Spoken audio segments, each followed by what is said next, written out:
Hey guys, and welcome back to the channel Tech and Cryptos.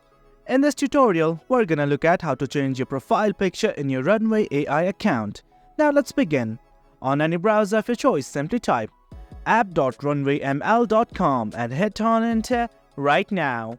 Now this is the homepage of Runway AI once you have signed in. In case you have not, do log in right now. If you're facing any problems while logging in, we have prepared a video for that as well. In the homepage, you can scroll down and look at all the tools and tutorials provided. But right now, we simply want to change our profile picture. At the top right section of the screen, right here, you will find something like this. It's circular, simply click on it. Something like this will open up. It's gonna give you some options like your account, workspace settings, managing your plan, and simply logging out. Go to this button that says My Account.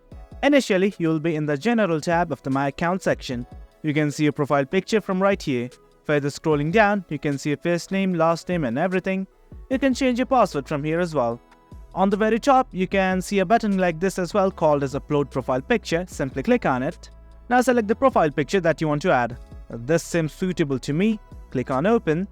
And once everything's okay, simply scroll down and hit on the Save button right here. As you can see, your profile picture has been successfully updated. That's it for the video guys. That's how you update your profile picture on Runway AI. Hope you guys found this video informative, and for more content like this do remember to hit like, share and subscribe. Thank you.